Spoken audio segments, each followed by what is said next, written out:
this.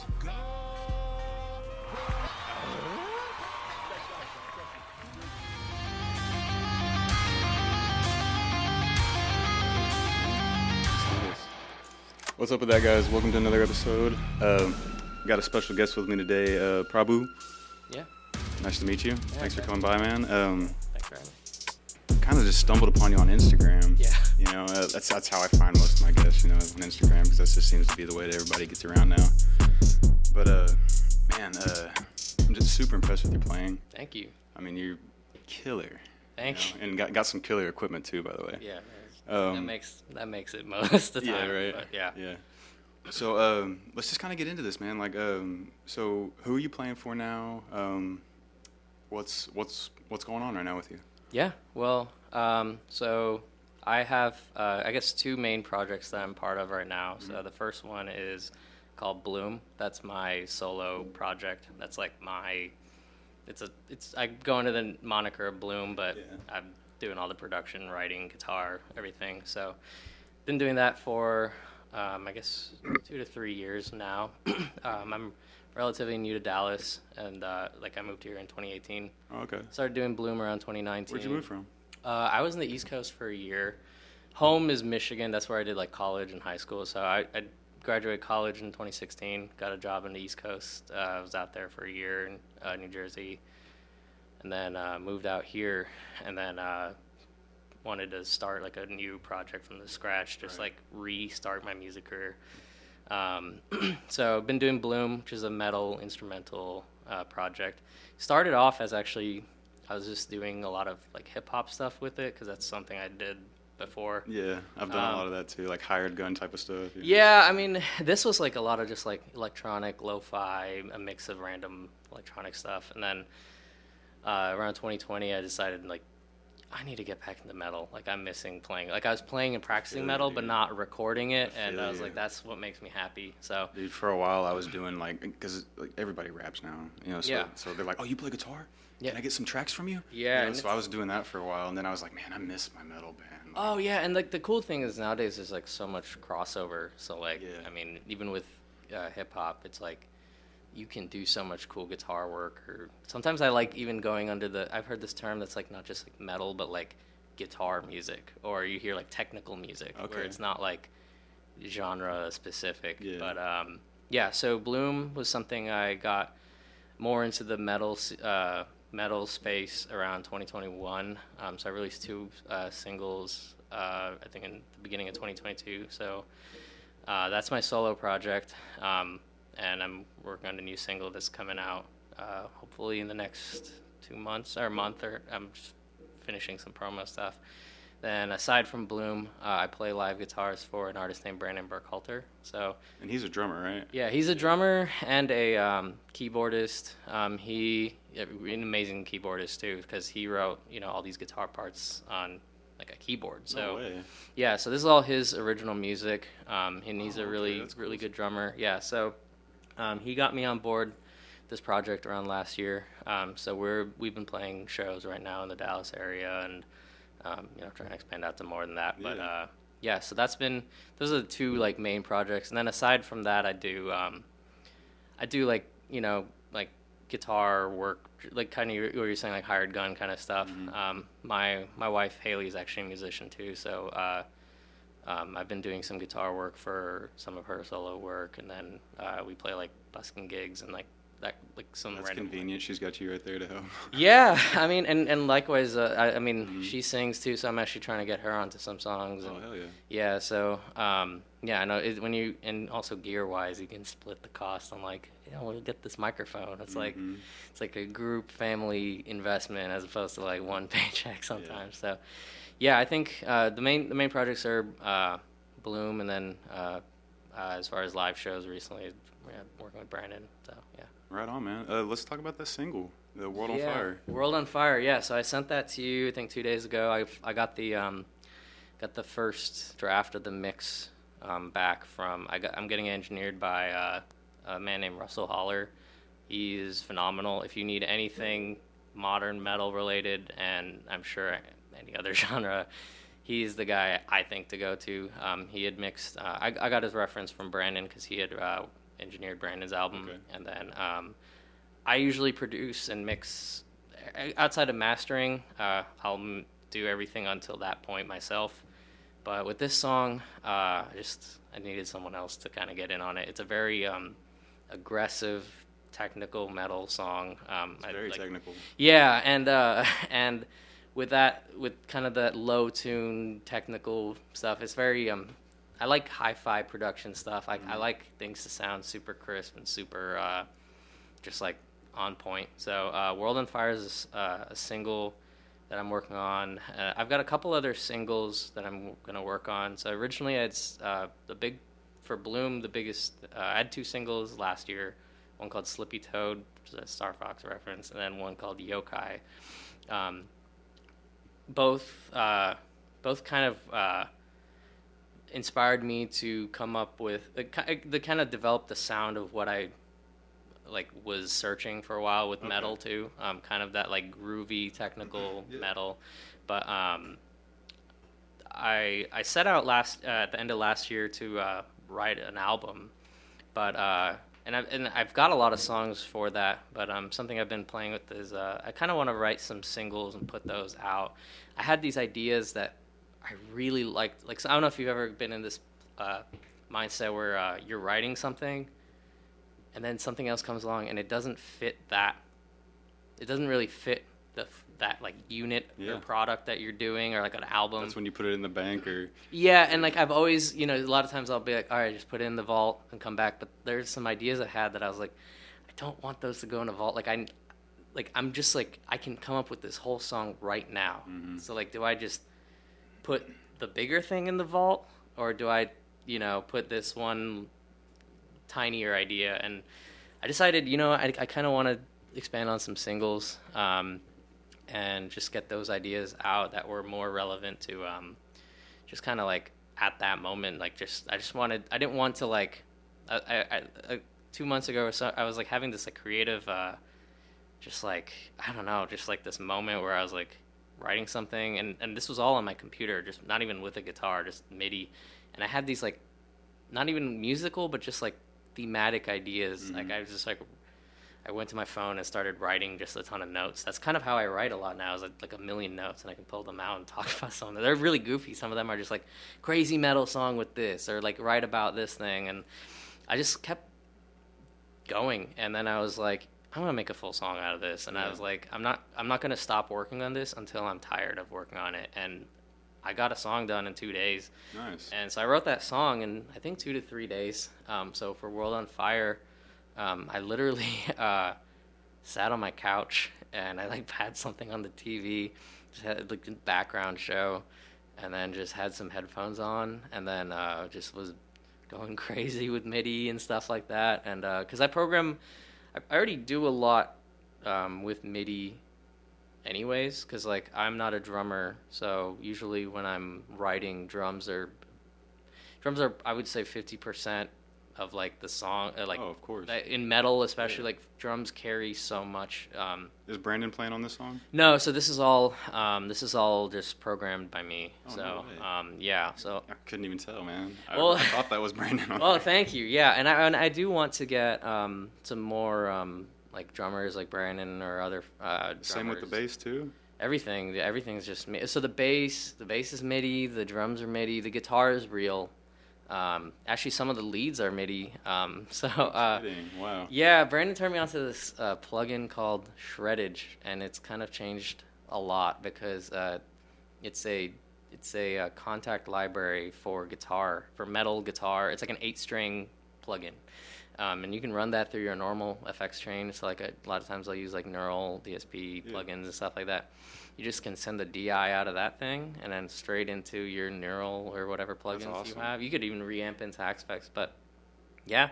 And I as a guitar player, I don't like using it as much, mostly because sometimes my first thought is like, I could play this easier than sometimes, like, because also especially if I'm not writing it on a keyboard, like the tactile part of it, like if you're drawing it in, sometimes like to actually get it to sound like a real guitar, you got to do all these things like edit the velocities and all this like surgical stuff, where when you're in creative mode, it can kind of kill that, like, Sure. I don't know. The last thing you want to do is like automate and Because it's draw. usually just kind of flowing out of you. Yeah. To sit there and hit like a speed bump, or to go in here and edit this little thing down, you know.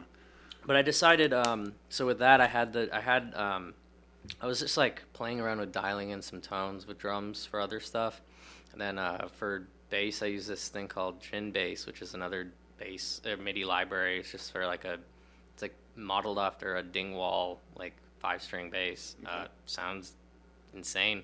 And I think for an album and for some other stuff, I do want to like, I have bass guitars, I have all that stuff. I do think for like a bigger piece of work or art, like I would love to do like a more live arrangement. Also just from input, like working with drummers and stuff, there's a lot of stuff that like I wouldn't think of.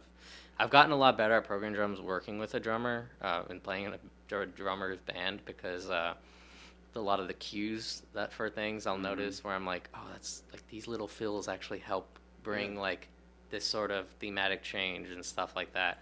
So I've gotten a lot better knowing how drums work because of that. But with this song, I just wanted, to me, a big part was speed, like just getting something out quick and getting this idea that I had in my mind fully fleshed out, that was already fully fleshed out, onto like actually like onto like not paper but whatever, like I get it all laid out. Because I think with the album, sometimes when you're setting out to write 7 to 8 songs, you can hit this like creative wall where you're just like, I don't know where to take this, how do I flow this, so this was kind of like the productive procrastination in a way, because I was like, let me just put the album on hold and then just start fresh.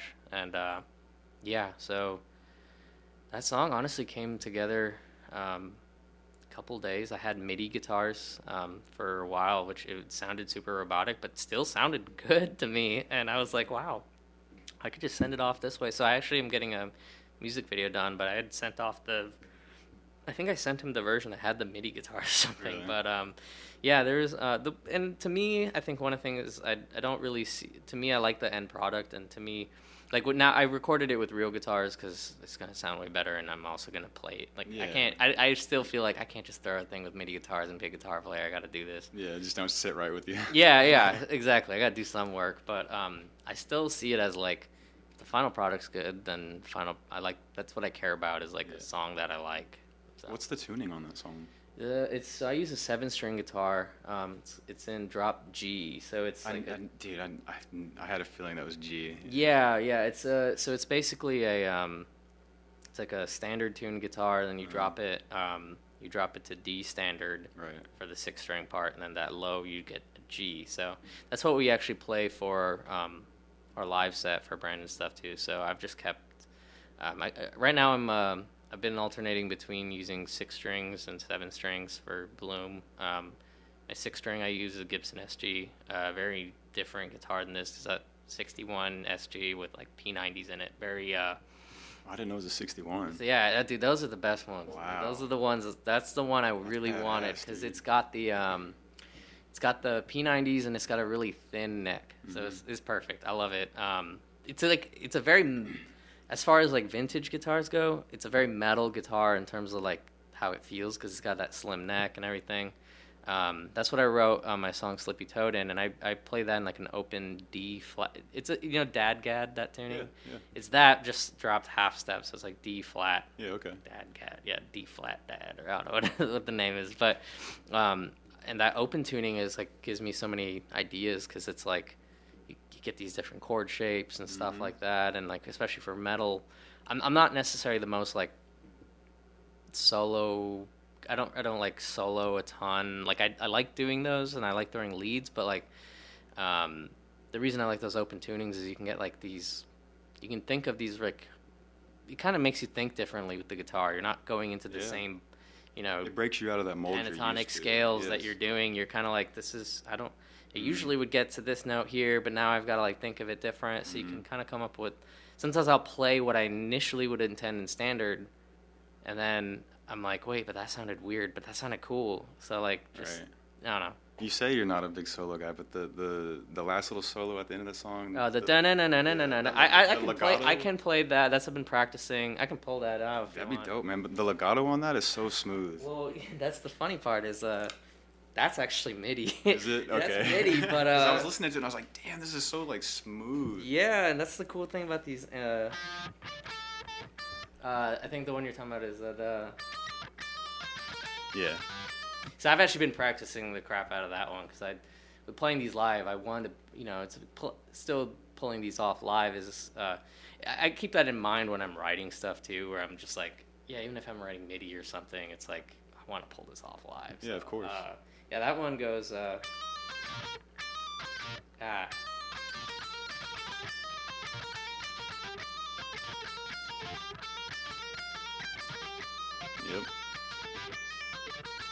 It's all 6/8 that song, so it's like got that like, so actually playing in 6/8 is really fun to me. That's actually little things like that, switching from like 4/4 to 6/8 and stuff, really change my writing and it feels like brand new because it's just like I don't always write in 6/8, but now I'm like writing a little bit more stuff in 6/8 and. It's just like it just changes kind of how I would write stuff, and like with that song, it kind of there was another riff in there that I think of it as like the pirate riff. It went like again, I'm still learning, I'm still practicing these songs a lot. I've been in like writing mode for recording, but like when you write and record, you can like do one section. You don't have to master it right there. Yeah. Yeah, I get it. There's one riff that goes like.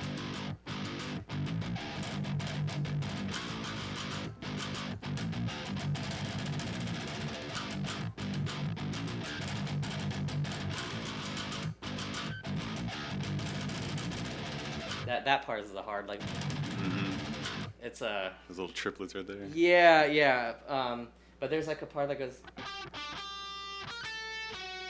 I was like makes me think of like a pirate or something, and that's kind of how I, with instrumental, like when I write, actually a lot of my notes are like references to like cinematic things. So that's actually been how I wrote. That's how I wrote Yokai. It was a big inspiration for that was like Japanese and like South Indian horror movies and stuff, and like kind of working backwards from like thinking about what would I do for a music video, and then take notes on sections. So like little different riffs were like in my head, like, oh, this would be cool if this was like for this part of a music video or this. So yeah, you're thinking about the whole picture. Yeah, I just need the money now to pay to get the music videos. Don't we all? Yeah. But the but that kind of helps because like something I was getting into is like I really want to like score a movie one day. I really want to like work on soundtracks and movies and stuff. And the reason being is like with instrumental music, I think it's a great medium for like paired with visual art, and like it's really cool to like get that inspiration from like seeing something and feeling like you're setting the tone for that. Sure. And like because when I write, when I'm not writing lyrics, it's like I'm not drawing from maybe the same.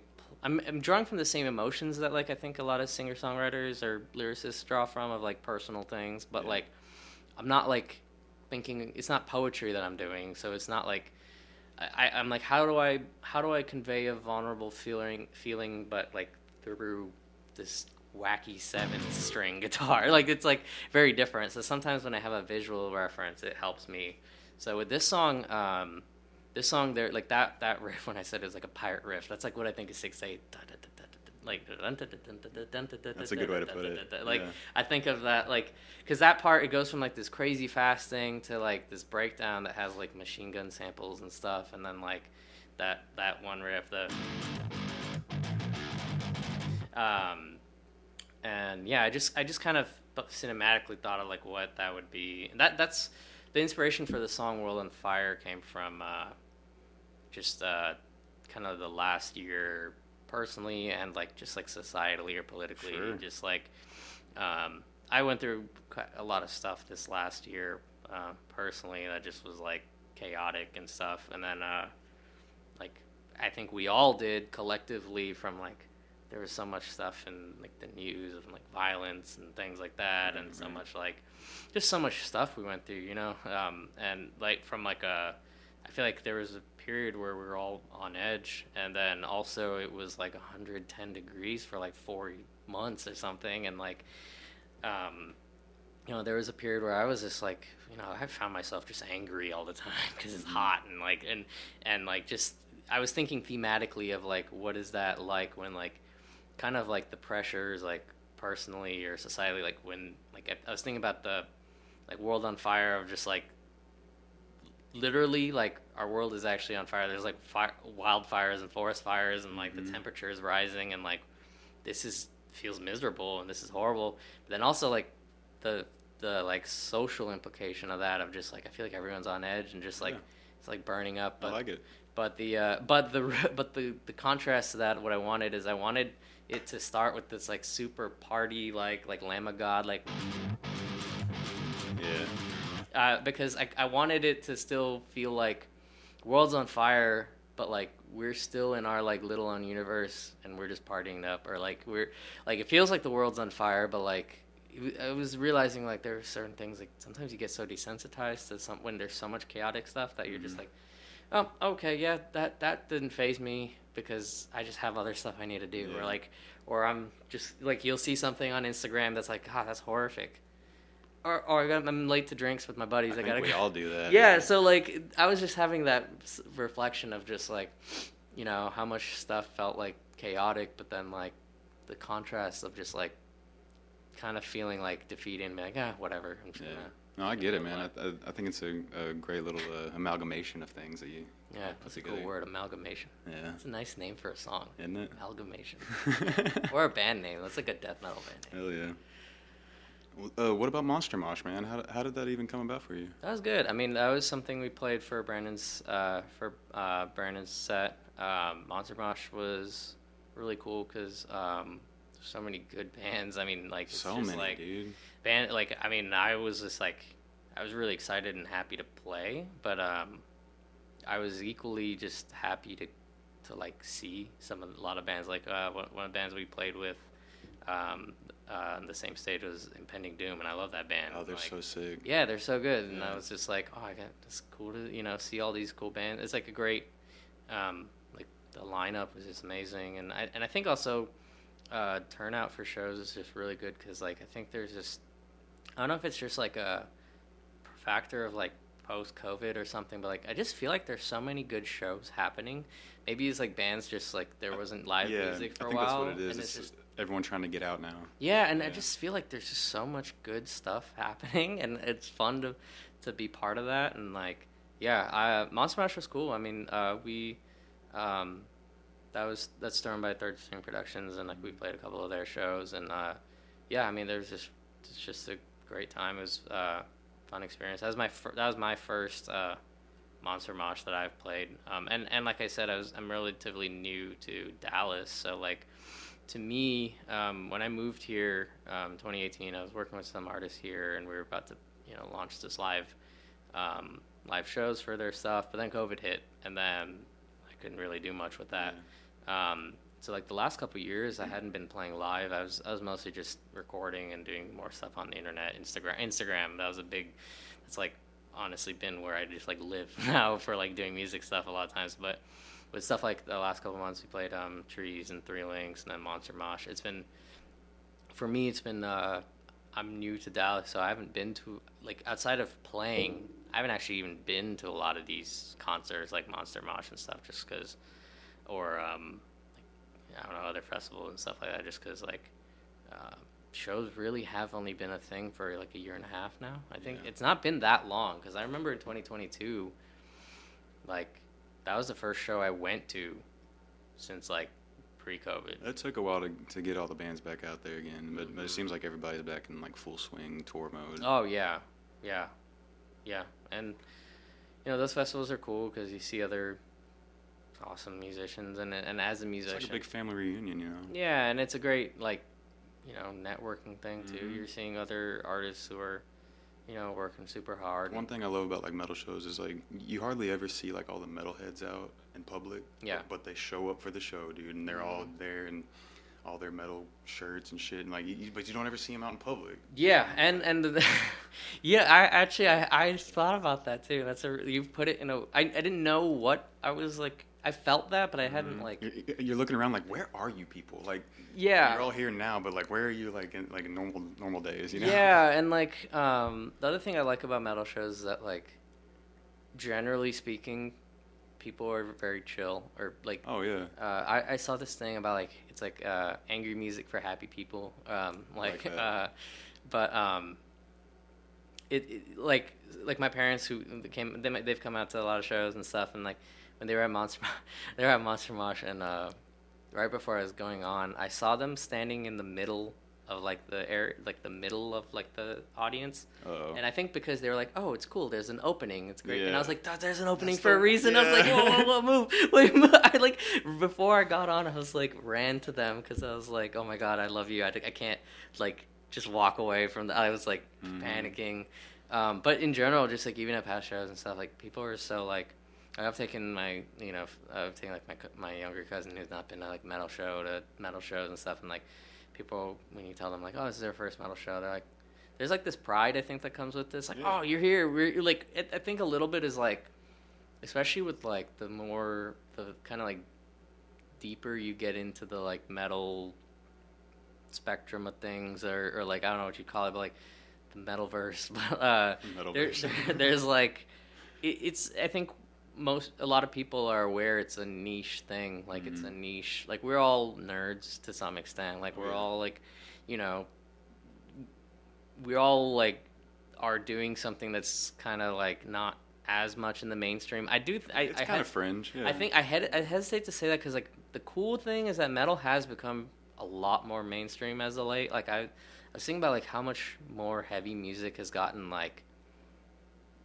popular again, like with Sleep Token and stuff like that, or like there's so many just like there's so much crossover, and like you sometimes with like metal, like I think it's actually popular now. It's kind of like with the early 2000s, like bands like System or Linkin Park. So I do think it is not maybe as fringe as before, but I think in general, like I think there's some pride outside of just like, oh, I like this band. Like sometimes with a pop artist, you're not like, oh my God, we're representing pop. It's just like, oh, we're here to represent BTS or Taylor Swift or whatever. But like with metal, it's like, it's not just this band, like metal. Like people are like, I'm going to a metal show. I'm going to like. This is a way of life. Yeah, it's like the genre is almost like part of that. Mm-hmm. So I think it's cool. And yeah, Monster Mosh is just like a big version of that. So that's awesome, man. So while you got your guitar in your hand, man, let's talk about your gear for a little bit. Yeah. So you got the Majesty. Yeah. This is a 7-string Ernie Ball Music Man Majesty. It's a handful of words or mouthful. So this is kind of like my primary guitar as of late. This is what I use live, and this is the one that's in drop G. This guitar is like, when I first got it, I was like, wow, I feel like I'm playing stuff that I'm not good enough to play. It's so like intricately designed that it like removes a lot of the obstacles of. I mean, dude, people that play those like John Petrucci. Yeah, I mean, this is his. Yeah, I thought that was his. Yeah, Jason Richardson. Yeah, and he actually. Speaking of expense, I just bought a Jason Richardson's Cutlass, like his signature model. That one is another beast of a guitar. Oh yeah. I'll have to show you that sometime. That one is like. Yeah, I mean, between this and Jason Rich and all the people that play it, there's a reason they think they play it, because like. It's fast. Yeah. It's like, sorry, I cut you off. No, you're good, man. No. Yeah, I mean, it's just like what I like about this guitar is that it's like designed very like, it's very different than like any other guitar, because, and this is not to say like there aren't other guitars or manufacturers that do it, but what I like about it is, so it's a signature model, but something I was thinking about is like a lot of signature models are like, maybe it's just like another guitar that's in that line. But then it's, you know, maybe they change some things. Like, there's like they'll have like the Fender Jim Root Jazzmaster or something. And I really want one of those too. But that's like a Jazzmaster. There's already like the model, and then there's like a customized version. Yeah. Whereas like the Majesty is like there's not like a non-John Petrucci Majesty. Like he designed this. They have the entry level one, and then they have the like yeah, one, you know? but they're all like John. It's like when they have like an artist model, it's like it's not like one of their standard things. I guess the Jason Richardson Cutlass is like originally a Cutlass, but like I just think that like this is cool because it's like really doesn't look like another guitar. Like it doesn't look like a Strat. It doesn't look like it's like just looks like its own thing. Mm-hmm. And so that kind of stands out to me. Like to me that was cool, but it's also like designed in a way that's just like it's so thin. It's so lightweight. Like I'm not a strong guy. I'm a tiny guy. Like I can hold this up with like one arm and like it just looks metal as fuck. Yeah, that too. I wasn't actually sure if I'd like the Stealth Black. I think that's what it's called, Stealth Black. But because usually I liked guitars that were like kind of out there, like or like more gaudy, flashy guitars. But like the Stealth Matte Black is so clean and crisp, and like especially also with the matte finishing too. Is like when you're sweating and playing, you're not like sometimes with the gloss finish, you're just like it's slipping all over. Yeah, dude. Yeah. Whereas this thing is like it's just there. It's like dude, if I get my Strat sweaty, my hands just like sliding all over, dude. Right. I know exactly what you're talking about. Right. Yeah. So like with this guitar, yeah. I mean, it just looks sleek, but the feel and then the sound of it, it's just like big sounding, and it's got a tremolo, but like it's not a locking bridge or anything. But you can do these like crazy like all those crazy stuff, but it stays in tune. And like the other thing I like, really nerdy thing about it is you can, if you push this, it's like a 20 decibel boost. Oh no so shit. It makes it like I don't know if you can hear a difference between. It's cool. So there's like this real big boost with it. It just like sounds massive. It's it's just got like all the bells and whistles and stuff like that. And there's some, the cool thing about in general like nowadays is that like there's so many guitars and there's so many ways to get guitars, because like it's not like whatever's just at your local store. It's like you don't really see these in like not really many stores.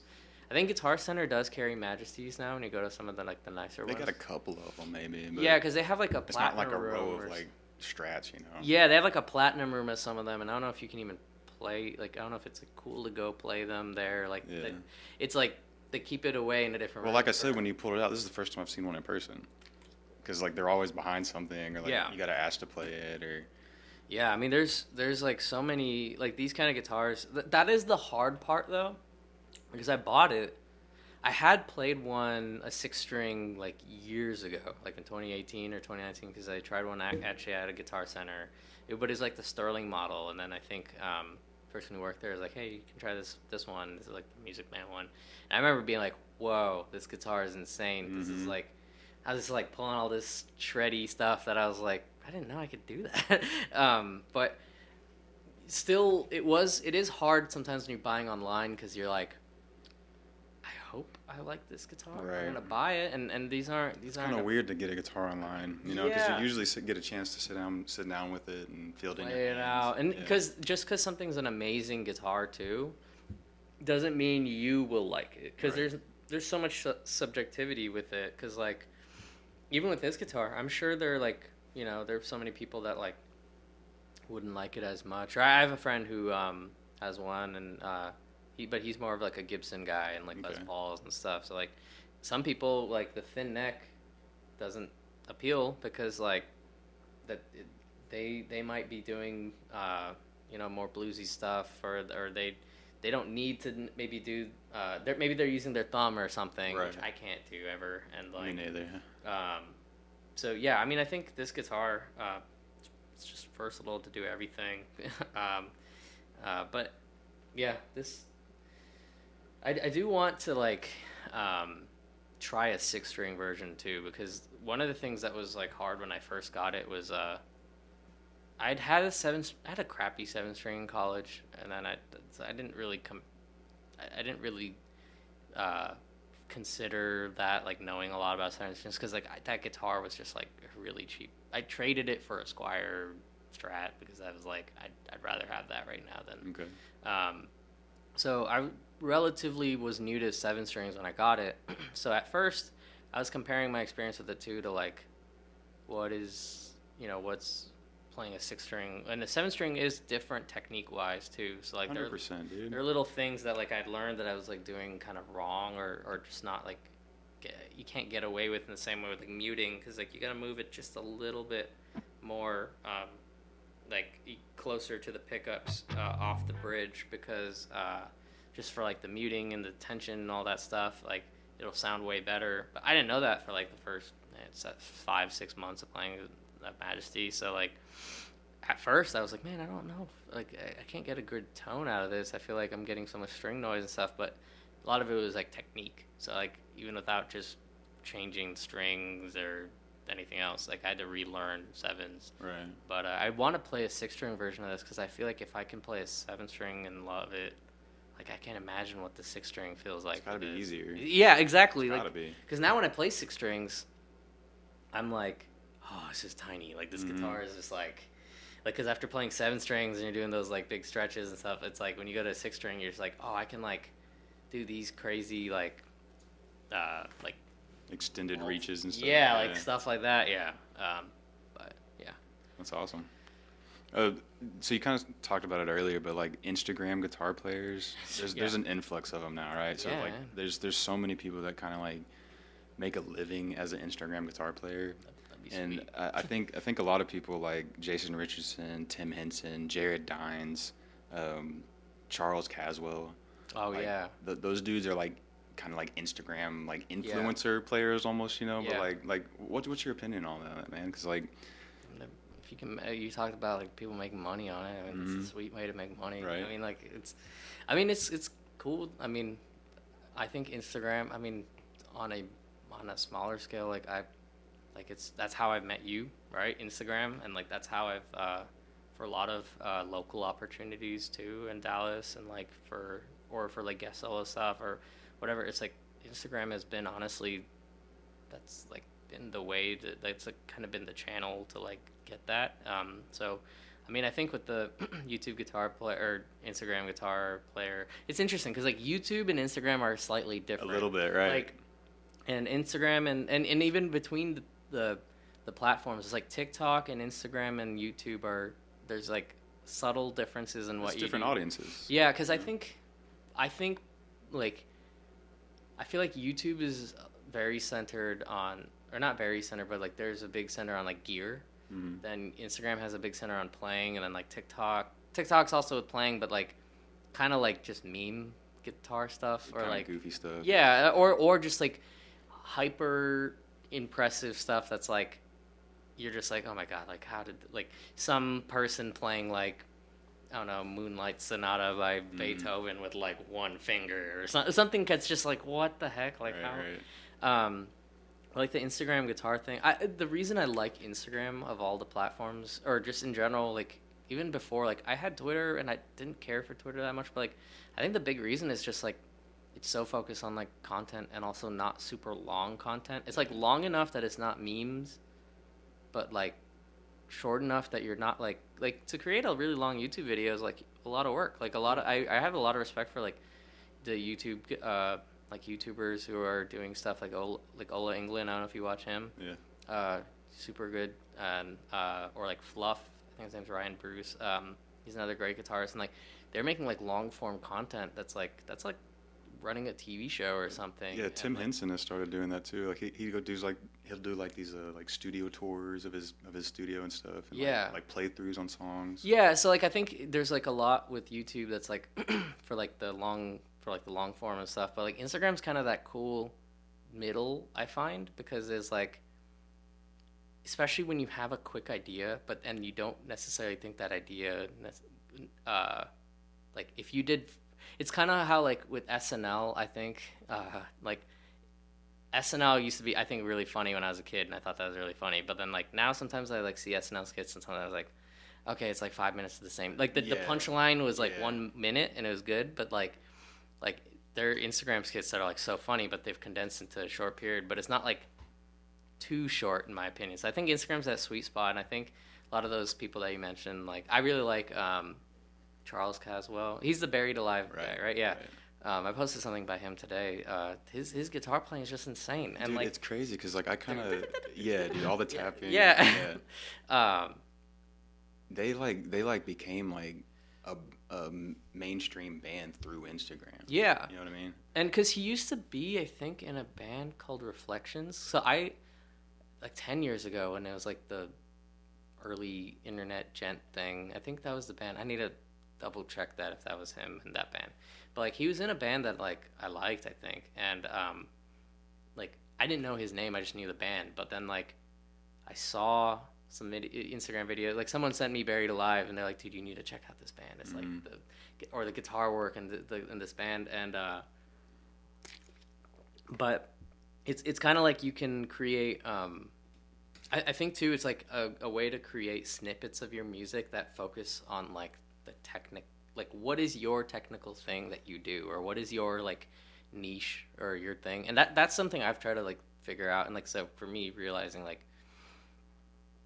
playing fast, like that's like fast rhythmic or complicated rhythmic stuff, or like treating it like a, so like, you know, every guitar player's kind of found that I think with Instagram is able to like publicize what their thing is, and then that can lead them to your music. And so I think that's where Instagram is it's a great marketing tool. It's a great like it's a great like it's a great showcase for like ideas that might not also like make it into a full song too. Like sometimes I have these little things that I'm like, oh, I should post this Instagram, because I'm like, I don't even know if I want to make this a 5-minute song, because like I don't know if there's anything like, because when you think of a song, sometimes you're also thinking of like, you're not just thinking about like, I want to write something cool. Like you're sometimes like, I want to tell this, like, what's the story I'm trying to tell? What's the purpose of the song? How would I market this? I think that's the difference in just like an artist and like just someone who plays a guitar, you know? Maybe, yeah. And that was for me, like, outside of like metal and stuff, I'm a big fan of like video game music and stuff like that. And just like rock and like early, like I grew up listening to like rock music, like 70s rock and stuff like that. And like, yeah, so sometimes like when you're thinking of writing a song, and you're thinking about like, I don't want to just think about only like what am I doing on the guitar, but it's like what am I doing that's like as an artist or as a musician. But yeah, Instagram though, sometimes I'll think of something, I'm like, this is just purely cool on the guitar, like I should post this. I'm proud of this. I think this is like, and that's I think another way too is like Instagram has become a great tool for learning things. Like even if it's not just like sitting down to like learn, like, you know, like break down things. It's like learning little techniques that like there's a guitar player named Sebasticide. I don't know his full name, Sebastian something. He's super nice, super cool guy. Amazing rhythm. Like he's just insane. And he does this like technique that I've been trying to work on too. Cause he does this like 4-finger technique where it's like. Oh, okay. Yeah. Have you seen that? Have you seen him before? I've seen videos of that before. Yeah. And like I've been trying to get better at that, because but I never really thought about that had I not seen his video. Right. And it wasn't like I went to search for that thing. It just like happened to be in my newsfeed or something. I was like, whoa, that's cool. And then now I've dug into like his music and like follow all his stuff. So I think it's a really cool and the fact that people can like monetize on like their niche and like be the brand ambassador for not just like themselves, but like a like technique and style of playing. And, I don't know, it's cool. No, there's some cool Instagram videos I like to watch is like guitar repair, like Luthier stuff. Oh, okay. I love watching that shit, dude. I can sit there and watch that shit all day. Send me some of that, because I'm trying to get better at that, because it gets expensive. It's awesome. I can sit there and watch somebody refret a guitar all day. Really? Like, yeah, okay. That's cool, dude. They sit there and pop all the frets off, sand it all down real nice. Oh, it's so cool. That's like intense guitar. That's not just like, here's how you change. Oh, no. This is like Luthier stuff. Like, like you work at a guitar shop. Do you do that kind of stuff? No. That's why I like watching it, because I don't know how to do it, you know? Yeah. I barely like know how to like. Oh man, yeah.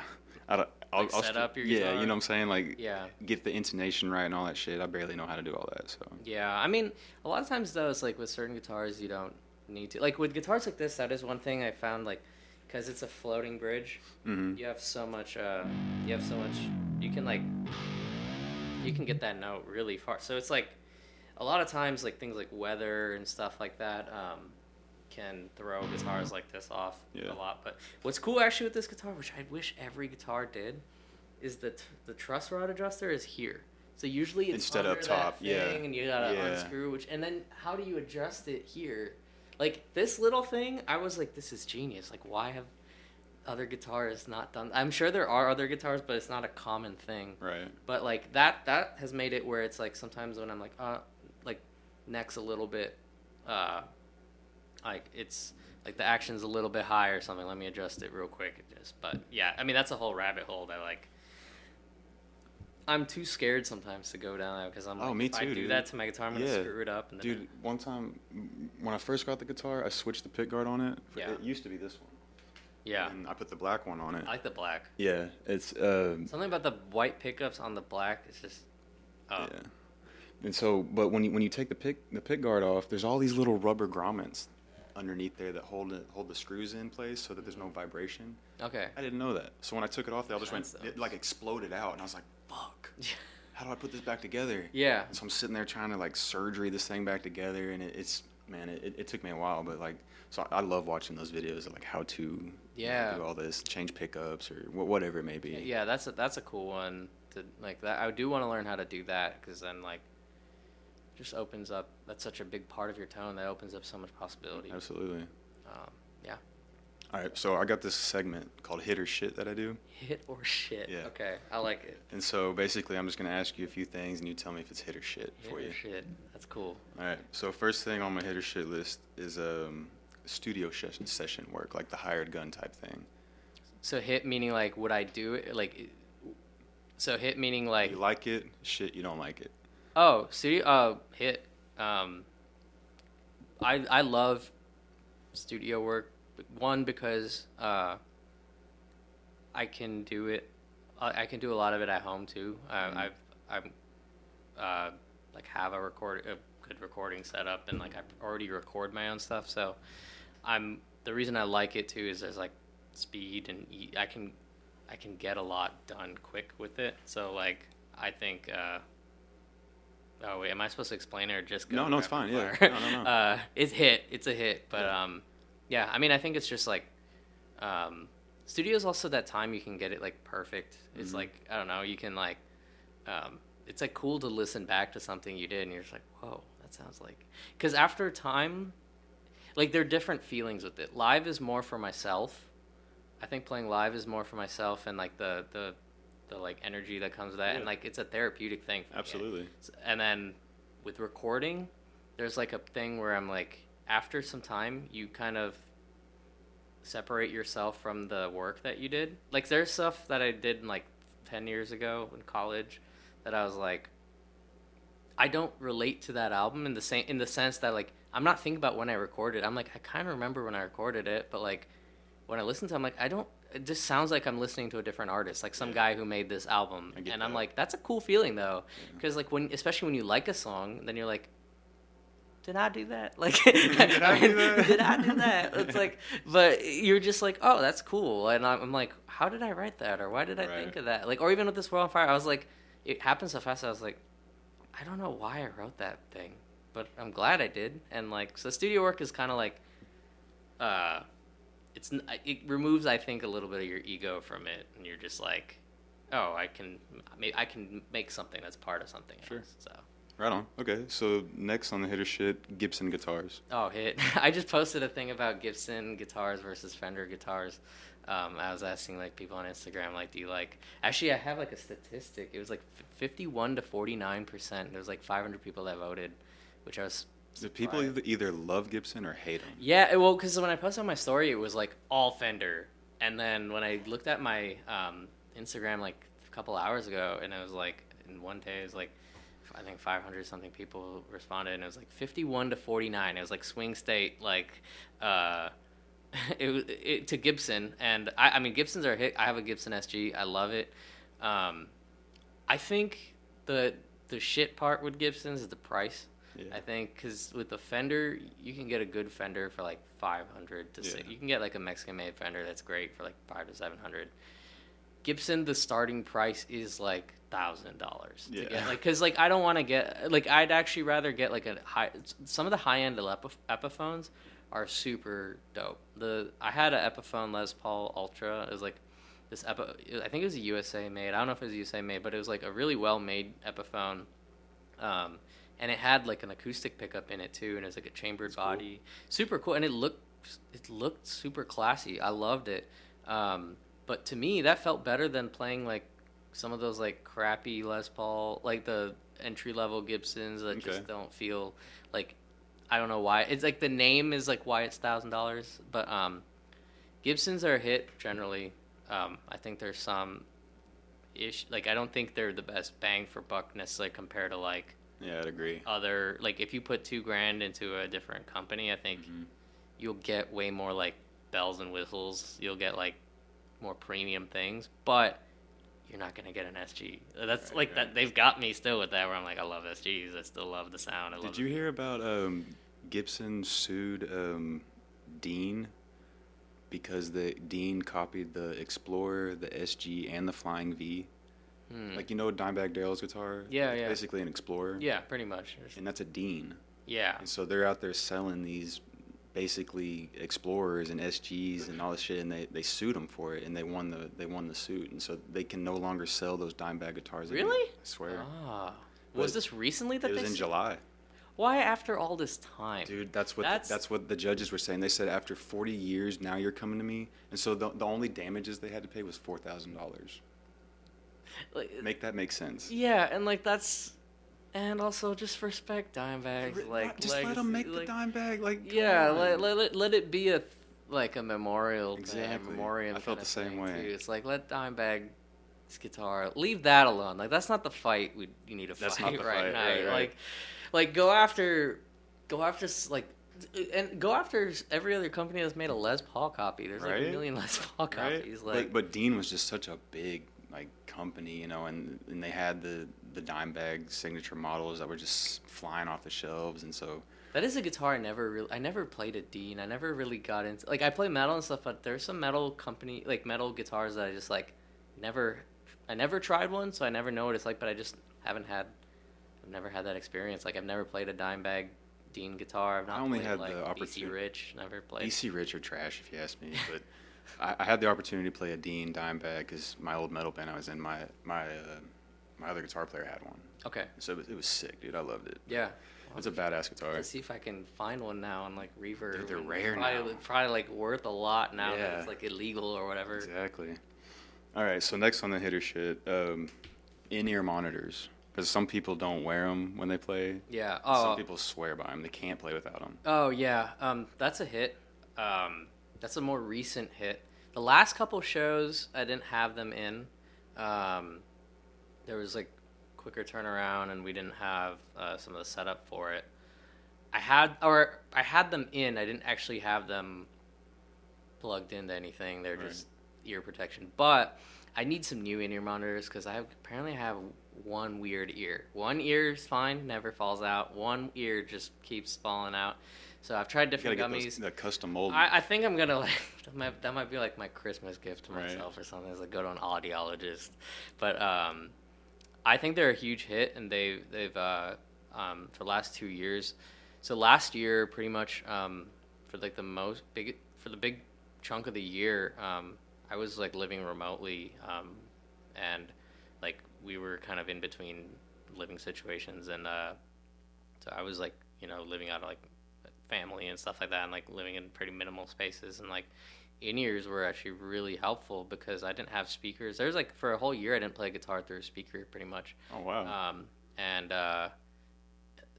it was a very stale experience at first because you're just like, in-ears are not meant for that, but it actually makes me, even with all the benefits of live recording are obvious from like, you know, people use it for the metronome live and hearing protection, but like I actually think when I'm recording, so what I do at home now, even to this day, is I'll still have my in-ears and my speakers on.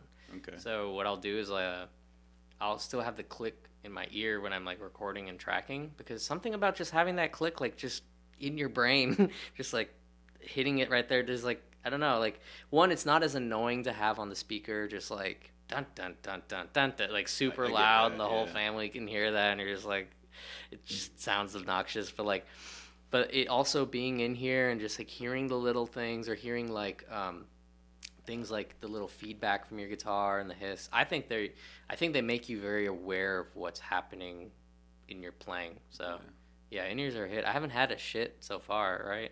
It's all hit now. Man, I always ended up taking my in-ears out every time I play a show. So, cause, you know, like you were saying earlier, you'll hear cues from the drums that you need to hear for timing and shit. And so I always ended up taking one out. Just to hear my drummer. One would be the ideal, because I did a show where I had one in, and I had the ear that like wasn't falling out, and that was fine, because I had it also helps depending on the venue. So like, we played a show, when we played a show at Trees, I think that was one where like I had great stage sound with that, and I didn't need in-ears. I had one in just because I was pretty close to Brandon. I didn't want my left ear to just like blow out from hearing, like from a hearing protection standpoint, but like the sound was not great on the stage. I could hear everything fine, so there's like a few things I don't need to hear too. Like there are certain things live where like there's a few things I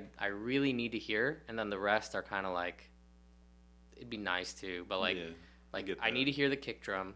That's like, especially with metal and this kind of playing, it's like the kick drum is like, that's basically mirroring what I'm playing on the guitar. That's like the transient of everything you're doing, because a lot of the kick drums are just like, especially like you're doing the same thing. So I need to hear that. I need to hear kick, snare, like a little bit of bass. I need to hear my guitar, and like, but pretty much like most of that is like as long as I have that, I would love a great mix, but like that's the kind of thing where like as long as I got that on stage, it's easier. The thing is also sometimes with in-ears, if it's like falls out while you're playing, that happened to me last show, and I just threw it out. Like some Monster Mosh, I just threw it out because I was like, I'd use it for ear protection for like the first song, then it fell back, and it was like kind of pulling me, and I was like, yeah, then you're trying to find a monitor, like, I can't hear myself. And so I was like, I think maybe getting it fitted will be the solution. Absolutely. I need to have at least one shit that's like, I feel too I'm sure we'll get nice. I'm sure we'll get one here. So hitter shit, people call it math rock. Like math rock tunings, like there's a you know what I'm talking about? FAC. Yeah. Hitter shit on that. On math rock? Yeah. Again, it's another hit. I love math rock. I mean, I play a lot of metal, but I listen to a lot of stuff that's not metal. Like when I was in college, for a while, a lot of I went to school in Michigan, so like Midwest emo stuff was like a big thing there. Oh, yeah. So like all the American football kind of the bands that like that stuff, like, or it's like math rock was a big thing. I loved. I like math rock a lot. I do think like any genre, there's like once it becomes like so common, there can be like these generic things. Like the same thing with like gent stuff and with metal. It's like there's a lot of like generic gent stuff. Like that just sounds like, okay, this could be 5 other or 20 other bands that like are on my playlist. It sounds kind of the same, or like, and the same thing with math rock is that sometimes it can, but I don't think that's the thing that's like particular to math rock. I think it's just math rock's become big enough now that like, which is such a funny thing to become bigger, because like it's nerdy. I love it. It's like, it's a niche thing that I never thought my nerdy stuff that I liked 10 years ago would be like, oh, that's cool. Well, I think Instagram and it pushed a lot of that, because the real technical side of that shit, it's cool to watch, and people like Tim Henson, that's all they do, and it's been a huge push of that lately, so it's become mainstream. I think with math rock, there's the one slight shit is, I think to earn the title of math rock, I think there could be more math. Maybe this is just me. I have a degree in engineering, and like maybe it's just me coming from like a math background and stuff. But like maybe it's like, sometimes I feel like the math rock, when I think about it, I don't think of the math part as much, but I think of the twinkly sound, which I Sure. like that sound. Yeah.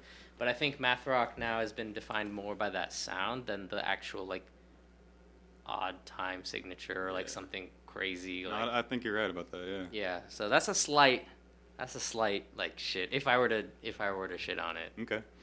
All right. So how about hit or shit? Sharp guitar picks, like really pointy ones. I have some in my case. Yeah. I was actually playing with those. That's a somewhere in between. That's like a. So I really like them, but I can't tell if I can actually switch to them. I've wanted to switch them. When you record with them, they change your tone. It's like using a tube screamer. Oh, picks will change your tone. Oh, picks. Yeah, picks are Hands huge. down. If I were to do a shit for a pick, it would be standard jazz threes. Because I like jazz three. Yeah. These are what I play with, the John Petrucci's. Oh yeah, I love these. I have these. I've been trying to. They come with these. I wish I had my guitar case. So what I play live is a very different. It's not even this one. I've been playing this, but I use these 0.5 millimeter Jim Dunlops. They're very thin. Yeah, those are that's super thin. Yeah, super thin. So I guess if I were to make a shit for picks, it would be thick picks more than the sharp picks, because I think thick. I've been playing some of these and I've been playing with them and I'll say it's my shit and then probably use it and then feel like a hypocrite. But in general, if you can get away with a thin pick, as thin as you can get, to me that's the way to go. Because the reason I like the 0.5 and it's also guitar specific. So with the 7-string and that thick tuning, the reason I like sharper. This is a Jazz 3 XL. That's pretty sharp for a pick. Yeah, our bass player Dylan, he showed this to me on our first rehearsal, and it just changed my world. I recently switched to doing the point, or not recently, but this year, switched to the 0.5 millimeter, and I've been using that. I'm scared to change that because I've played shows now with it, and I just want that muscle memory to stay. Yeah. But these are the only ones I can keep in my hand. Yeah. Everything else seems to slide, turn. And even those, I like the shape of it. The thing with the sharps that I can't get to is so with the low stuff, with the guitar like this, for the stuff that's yeah, that's it gets that that tight that tight sound of the low end. It cuts through. It really just makes the guitar sound good. Where I don't like it is the higher notes and the precision for like sweep picking on those. I'm not a huge fan on those. I like slightly the rounded kind of part of it because it's a little smoother. That's where thicker picks are easier in general. But so super sharp, I'm kind of meh. I had a video actually that was oh, sharp picks are awesome. And then after that, I was I don't know. It's I just can't. It takes reworking a lot, but thick picks are what I'm gonna shit on instead. All right. Make it dull. All right. So how about hit or shit John Mayer? He's an excellent guitar player. Oh yeah, and I actually had a podcast. We had a podcast episode about this, about John Mayer, and when I was a kid, shit. And now I super hit. And the only reason I think when I was a kid was just I was jealous of him. I think it was just because girls like John Mayer and I couldn't play that kind of stuff. And I was oh, he's not that. Well, he used to be singer-songwriter, and now he's turned into this I don't know though. I mean, blues, Grateful Dead, just almost like a Jerry Garcia type, you know? I don't know, man. I think he's just always been good. And I think because someone showed me that song Neon on the guitar. Dude, that's a crazy song to play. That's from 2003. That's so hard to play. That's one of show me the and I was oh, what song is that? He's John Mayer, and I was oh, I haven't heard his new stuff. He's bro, that's a 20-year-old song. And I was really? And I think literally just when I was a kid, I think it was just I was kind of a snob, and I was just I like metal, and I like this kind of thing, or I like these kind of, and I think it was just I think I was just running from a hormonal energy with that one. So or I thought he was. I think when I was a kid, maybe I didn't also know about the blues side of things. So I think I had this okay, he's cool, but is he that? Is he all that? Isn't he just to me an overrated guitarist was Eric Clapton. Like I was like, he's cool, he's fine, but like I didn't find it to be like whatever, like super, like I don't know, stand out. But I think maybe I had this impression. I didn't listen to a lot of drum. I had this impression of like, oh, it's just like maybe basic blues stuff. But like his guitar playing is like so much more than that. It's like, yeah, like Neon, like that song is insane. Or he like some of his guitar work, it's just like effortless too, because he sings it too. That's the thing where I'm like, this guy's unreal. So he switches through styles like effortlessly too. Yeah, he'll go from a deep blues like Albert King style to like his like modern day kind of sound, you know. Yeah, it's like, and he can kind of like he can kind of like weave that in with the vocal too, because like even with that Neon, I've watched him do a video where it was like the right hand is actually not, it's like one percussive. I think I've seen that same video. Yeah, when he's like, just do this thing, and then he shows how to do that, and then it's like he gets into this rhythm, but it's like very it's like written intentionally, I feel like, with like vocals in mind, and that it's cool. Yeah, he's a hit. Oh yeah, he's a big hit for me too. Big hit. Okay, so hitter shit. You might not know this guy, but he's kind of blown up lately. He's the singer for Slaughter to Prevail, Alex the Terrible. Oh, I've seen his. Have you seen? He's got this. I've seen a little bit. He's got this gimmick that he does where he doesn't use a mic. Like they have a couple breakdowns, and he's like so like loud. He doesn't use a mic during the breakdown. I mean, you can still hear his voice. The only reason I'm trying to think of shit stings for stuff is that I haven't really had a true shit. All of these are hits, because like to me, you must be really fucking loud with, if you don't have if you're filling up the stage without a mic, or like you're filling the audience. It's crazy because like he'll sit there and he'll like quiet the crowd down to get everybody quiet, and he's like, all right, when this breakdown comes, I'm using my mic.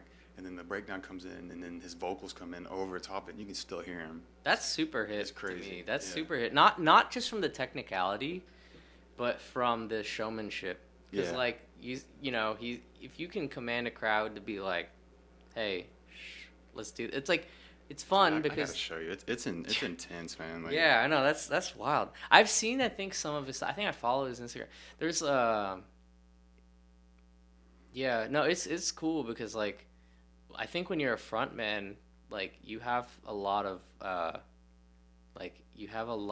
responsibility over the crowd of like entertaining. Like sometimes with a guitar, it is, especially in metal, it's a little easier to like not think about yourself in the entertainment part, because you're so focused on like nailing these like crazy technical parts. You're like playing classical music pretty much. But like with people like him, you know, when that breakdown and stuff, like people are gonna like, you know, you gotta hype up the audience. You gotta like, you know, even if that doesn't land well, like it doesn't. I feel like it's still like there's the effort of it is really good. Of course, I can't find a video now. That's wild though. Yeah, it's a trip, dude. Have they played here before?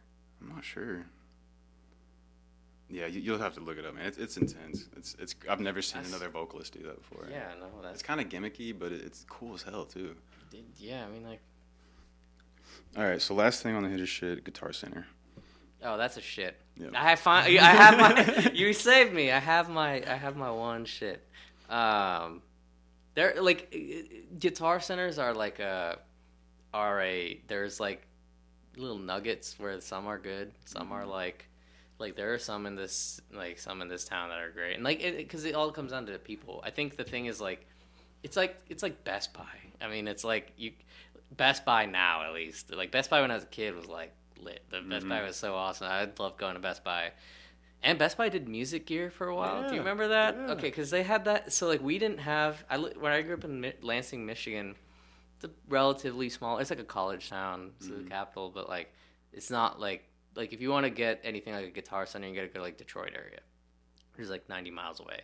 And so growing up, to me, Guitar Center was that like this is the real thing, because like we had like other music stores, but like the closest thing to Guitar Center we had was when Best Buy opened like a music thing in there. But like, yeah, and then also like with the same thing with like Best Buy or Guitar Center, it's like I think a lot of times the thing is like there's either I feel like this. That's when my music snob comes in, where I'm like, I know more. Like, just leave me alone. I'll go get my thing. Yeah, Guitar Center. Like, there's some that I've been to where like the people were just like, so they didn't want to work there, and I get it. It's not probably not the most thrilling job. It's probably not the highest paying job. I get all that stuff, but that's where to me sometimes it's like it's like I'll go for like a utilitarian reason most of the time, where I'm like, okay, I need cables and I need to go like to practice. I'm not gonna wait on Amazon. Or actually, sadly, I've used Amazon a lot for gear things, like the little things like XLR cables and stuff, and like guitar cables and stuff. Like Amazon has actually, like I was like holding out for a long time. I was like, no, I'm only gonna use Sweetwater. Or, and then sometimes even during COVID, there was a lot of like outages or shortages for stuff. So like. But then Amazon had a ton of stuff. I like Reverb a lot too. Reverb has a lot of stuff. Yeah, guitar. I will say though, there are some Guitar Center, and like especially for this kind of music. So like one of the things is like with certain guitar shops that are like more vintage stuff, it's really cool. Yeah. But they might carry guitars that I don't play as much, where it's like, it's like mostly Strats or Les Pauls, which are great. But like if I want to go to play a guitar at a place, a lot of times I'm like, I want to try something I don't have, or something I might buy, which at this time is like 7 strings, 8 strings, the metal, like those headless Fran. Like that's something I've been. Have you played a Strandberg, by the way? No, I haven't. Random tangent. Oh, dude, those are really cool. I work at a school. I teach at a music school, and they have a 6-string Strandberg, and it's so cool because like the neck is like this trapezoid thing. It's like the super ergonomic guitar. I wanted to buy something like that, but like a lot of times like boutique like vintage shops and stuff won't have like that. Right. But there are some Guitar Centers I've actually seen in like the nice Guitar Centers in the Dallas metro. I think like Plano has a really good one, or Louisville, and you'll see these like really cool guitars like that are like just like shredder metal guitars that, or I saw some Kiesels in one of the guitars, and I was like, I've never seen a Kiesel in person. I've only seen them online on YouTube, because they don't stock them in places, or like these you don't stock. So guitar has potential, but it's a shit. Every time I go to Guitar Center, I just get like flooded by like, hey, can I help you? Hey, do you need this? Hey, like they're just so pushy, and I'm just like, man, I probably know more than you. Yeah. Can I just let me look, let me browse, let me do my thing? Yeah, I mean, there's that kind of feeling too sometimes, where it's like that meme where someone's like that guy with the beard. He's like checking out. He's like at like a electronics store, and he's like, shut up, I know more than you. But like there are times, but to me though, it's like if someone is doing that and they're like happy and nice and polite, to me that's the bar. Because I've been to some Guitar Centers where it's like I've went and asked for help, and then they're like, what do you want? And I'm like, first I want some help. and I'm like, hey, and I'm like, or I bought something once where it was like, I bought a new interface. I opened the box, and it's like, it's completely used. It had like oil stains on the top, and I was like, the fuck is this? Yeah. Went back, returned it. Guy was like, I was like, hey, like, I bought a new thing, but you sold me a used thing. And it wasn't like, oh, I'm so sorry, let me check into that.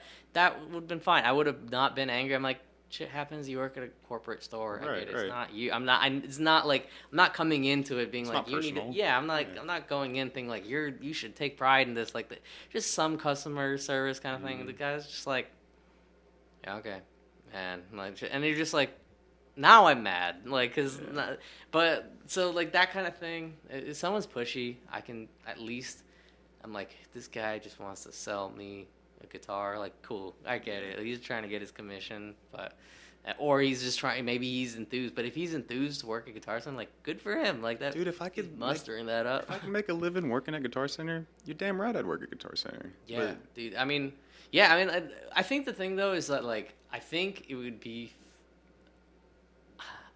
I think with the store like Guitar Center, and I don't know how things work with Guitar Center. My thought is like, if I worked at Guitar Center, I could play guitar all day. Yeah. It's like, probably you wouldn't though, but like you'd get to see all like the new stuff come in. So would you? And that's where I'm like, does it change that much? Like, how much of the Guitar Center inventory is just like, all right, we have like 50% Squire Stress, we have 50% or 30%, like, you know, like it's gonna pretty much the first row is the same across, but I guess you're right. But maybe I don't know. Maybe it's different. I don't like.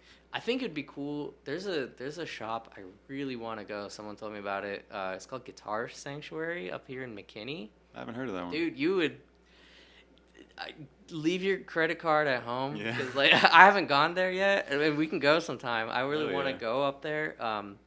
Look it up. It's like a boutique shop in McKinney that's like,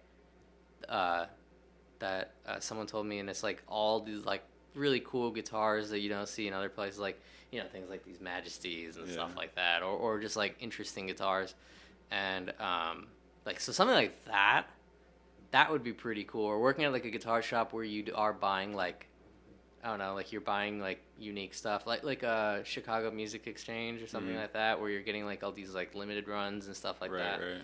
But like I think I would have fun doing that, but then I would probably hit a wall of like, all right, how many like Focusrite Scarlett interfaces do I want to sell, or like how many Squire and it's cool because I would have that thing of like, it could be cool where it's like, maybe it'd be like, oh, I'm teaching someone, or I'm confident about what I know with guitar, so maybe I can give a well-informed thing, but like if there's like a cap, I think, with like, oh, you have $200 and you're in a Guitar Center, like my suggestion's probably going to be the same thing. Have you tried the Squire Stratocaster? Great guitar. Get you an Epiphone or something. Yeah, you know, I think you can do so much on those. I had an Epiphone for a long time, dope thing. But yeah, it'd probably get boring, but yeah. I always joke around, like my retirement plan is to like work at Guitar Center and like be the repair shop guy. Yeah, I mean, so that's the thing too. So the reason why the thing I like, the other thing that's like so hit or miss to me with Guitar Center stuff is it really just comes down to people. Because I've had friends who worked at Guitar Center who are musicians I've worked with, and they're, you know, really knowledgeable, great people, and they're like I trust their judgments and stuff too. And so like I know people who've worked at Guitar Center who've been great, and I know people, and they could tell you, they would probably say the same shit that I did about the shit list or whatever with it. But and when it comes to tech work, that is one thing I get a little scared about sometimes now, because is like I've had some techs. I've actually, there's a couple techs I've found at some Guitar Centers that were really good, and that they were. But I think with Guitar Center, there's a little bit more like,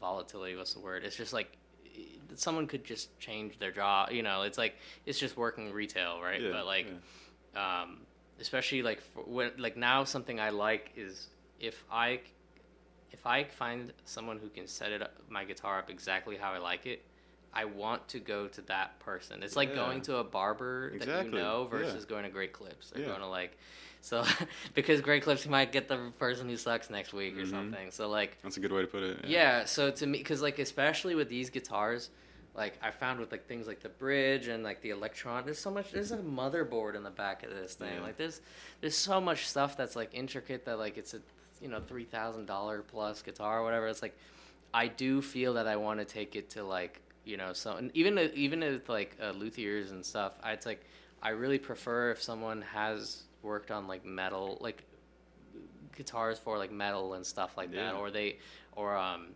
I've got my guitar set up a lot now at Tone Shop in Addison. That place is super good, and they have really cool good gear and stuff like that.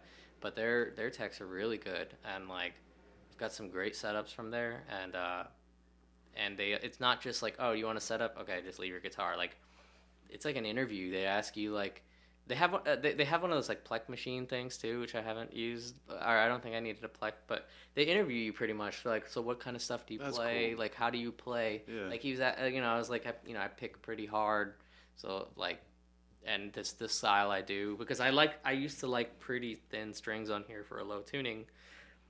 And he made that work. I've moved up the gauge a little bit, but you know, like they put a little bit of the like research into like you as a player, and like, as they should. Yeah, and it's come out great. And like, so to me, sometimes, especially when you're like playing things like gigs, like even if I found someone who's good at Guitar Center or something, it's like they might not be there next week. They might have a changing schedule. They might, like, all that kind of stuff. Like, if I can go to a more boutique place or go know a luthier or someone who's been at a shop for like 30 years and is that guy at that shop, then like at least I know every time, like before a gig, if I give his guitar to that person, it'll be ready to go. Well, that's why people tour with the same tech. With a tech, right? Know? Yeah, because they know you, and exactly. Like something that I've been trying to learn how to set this up on my own too, and I've been watching specifically like John Petrucci's tech. I think his name is Maddie. I don't know his last name, but with Majesty's too, because they're like so specific in the way that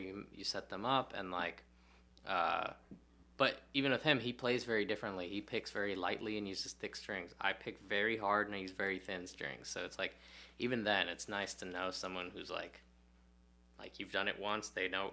And for them, it's probably easy too, right? If it's like, I know how this guy does it. I just have a template in my head. I just go and do this thing. So last time I took my guitar to get just restrung, intonated, just kind of a tune-up, and they put a damn chip in my paint right by the bridge. I was like, what the hell is this, man? Yeah. And it's like...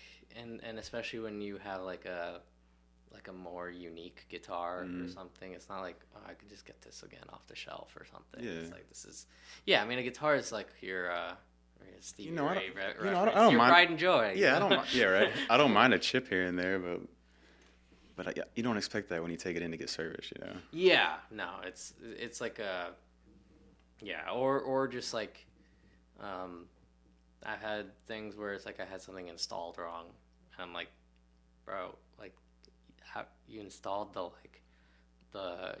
nut wrong. Like, I had a guitar that the like nut fell out on my PRS. It's like I have a 7-string PRS too, and like the nut just like fell out when I was changing strings. So and this one is this nut moved. Yeah, and I didn't know that. So when I took it to a different shop, and they're like, that glue was really dried up. Like that's not like normal. And I was like, okay, cool. Because I was like, why is my guitar not staying in tune? Why is that? All these other issues that are coming with it. And I was like, did I like clean it too strong? And they're like, that thing should be like glued in there. Like you're good. Like you didn't do anything wrong with that. So right on. So shit on Guitar Center. There we go. Yeah, shit on Guitar Center, and like a slight shit on, or not on sharp picks, but a shit on thick picks. Yeah, that's so 2 out of like 10, 8. Yeah, something like that. Cool. So that's hit or shit. I'm generally pretty, I don't know, just everything's cool, everything's good. Like right. I don't know. All right, so to wrap all this up, man, let me give me some of your like influences, favorite players and stuff, man.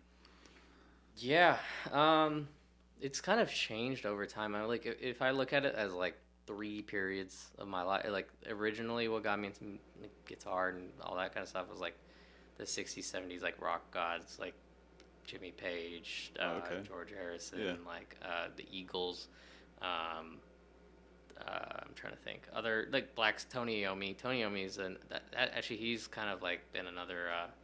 Resurging. He's like the godfather of metal, And just like from a swag perspective, right? Like I think after I got an SG, I wanted to emulate more of my. What's aesthetic. Even crazier about him is like he's missing like half his fingers. His fingers, yeah. So that's another guitarist. I don't know if you're familiar with someone named Django Reinhardt. The bass player? No. He's like a guitarist from like I don't know him. 40s or 30s or 40s. But he was someone who influenced Tony Iommi a lot because he does like gypsy jazz, and he had like burned his 2 fingers, and he only played with 2 fingers. But this dude shreds, just solos. If you see, there's like only like 2 or 3 videos of him on the internet because they didn't have many cameras, I guess, and just like hanging around. But like he'd do these chords with like his finger, just like these 2 fingers, just like that were like paralyzed too, but like mostly 2 fingers. And he was a big influence of mine growing up because 1, his music was so good, but 2, with soloing, that was something that helped me get a little better with soloing and being more like intentional, because he uses 2 fingers, he's not just going all like he would take breaks or take pauses. Like he would have like a little bit more like he'd play a fast part, but then like have a slow part, and then he would take a 2-beat pause, and like I feel like he became a lot more selective with his note choice. So like I started doing that as like a little exercise sometimes when I'm like improvising. It's just only use 2 fingers. That's a good idea. See what can you do? Because sometimes when you have 4 fingers, you get into that, and then you can just keep noodling around. It's not musical after a certain point. So Django. So yeah, I guess my first guitars were that. And then like once that got me into like playing guitar. But once I started playing guitar, System of a Down, Mastodon. So Darren Malakian. Mastodon is a huge band for me. I love Mastodon. Rage Against the Machine. Yeah, Mastodon is like, I think they're the band I've probably seen the most live, and like they influenced me a lot live. They influenced me to write, like just like learning how to like write songs and stuff. Right. And like I was when I was in high school, I moved to a new school, so it was like and I moved from Ohio to Michigan. I didn't have as many, I just spent a lot of time at home. I didn't have as big a friend circle, so I just listened to a lot of System of a Down, Mastodon. System of a Down taught me like drop tunings and stuff. Yeah, right. Like, all those bands played in like either D standard or drop C. Yeah. So like those are also easy to tune. Tuning's actually changed a lot of like what you learn, because if you have a guitar in drop C, then it's like I learned that one Kill Switch song, and then I learned. So I think high school was like getting into like that kind of stuff. I still wasn't into like super deep end of metal, but like Slayer. Yeah, so System of a Down, Slayer, and Mastodon were like, I think, what got me into metal playing. Like, I liked the rhythmic, fast playing of theirs, and I like riffs. I liked riffs a lot. Yeah, and that's riff still rock. Yeah. So like to me, still that's like a big part of my playing is like riffs. So, like sometimes, like a lot of metal and stuff now is like very based on like Joe Satriani and stuff like that. And I never really listened to that growing up. They're cool, but the biggest shreddery guy that I like loved growing up was Buckethead. Of course. I've seen him live, which was like wild. He was wild. Yeah. So like Buckethead, like a lot of like early 2000s rock stuff, like metalcore, like new metal to metalcore is what like I think inspired my playing a lot, and from a metal perspective. But yeah, I mean, there's some other bands that like were big. Like, do you know the band Rat-a-tat? No, I don't know. Dude, okay, so they were a big thing in like 2005 to like 2013 or 14. They were actually one of my biggest bands. They did like electronic music, but with like guitars and shred. Okay. So it was really cool. It was like so that was actually like when I was in college, I used to have a band that I did stuff like that. But it was like a way to do like metal that was like, but not metal. It was like shredding over electronic stuff. Like it was like dance music with shreddy stuff. Which is actually a big thing now, like hip hop with with guitars or electronic or stuff like that with guitars. But yeah, I mean, in terms of like now, who's a big influence? I really like Jason Richardson. He's a phenomenal guitarist, but also like songwriter. Yeah. I don't know if you've heard his album 2. It's like, I think that was a newer album. It's one of his albums, more recent albums. It's just like the Roman. Is that the one he did with Luke Holland? Yeah. He did 2. I think he's done all of them with Luke Holland, but like there's so much like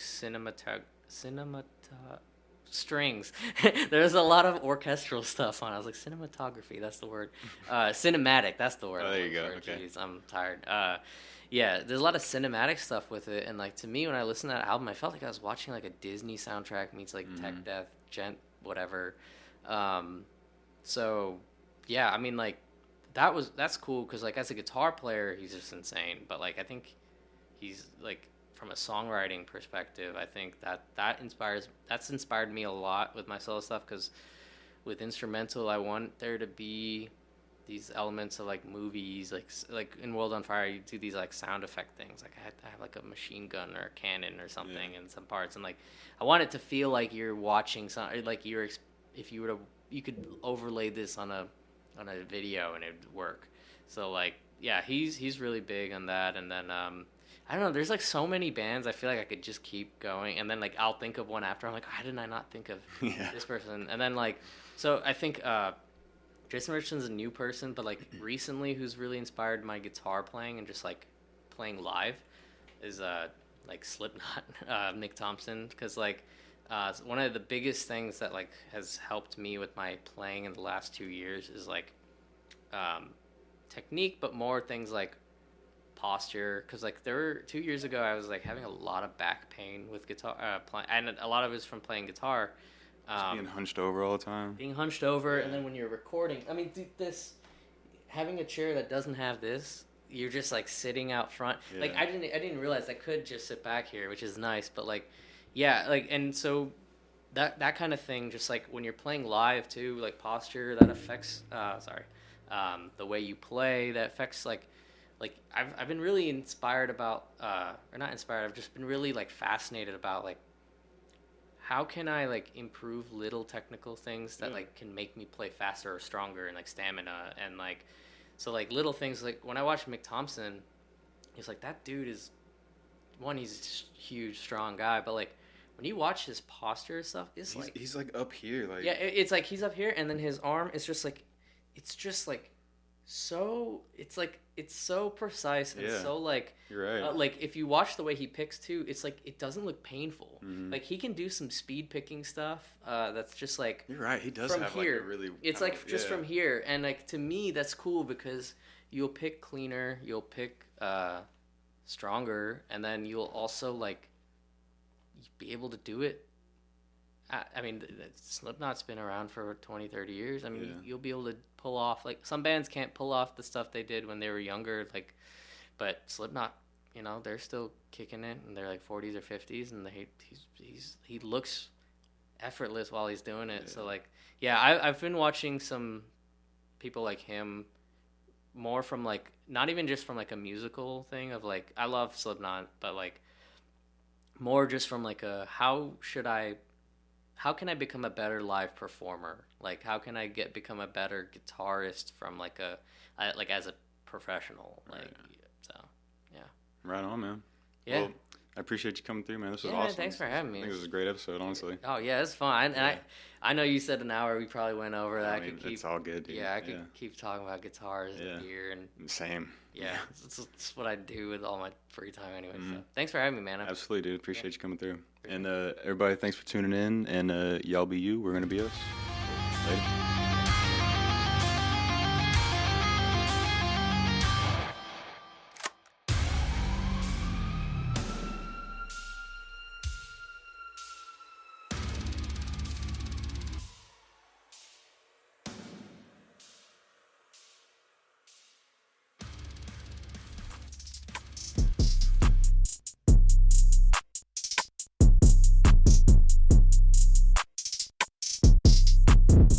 If you'd like to see raw, unedited, live episodes, follow us on Twitch at twitch.tv/whatsupwiththat. To watch full episodes of What's Up With That, subscribe to us on YouTube at youtube.com/whatsupwiththat.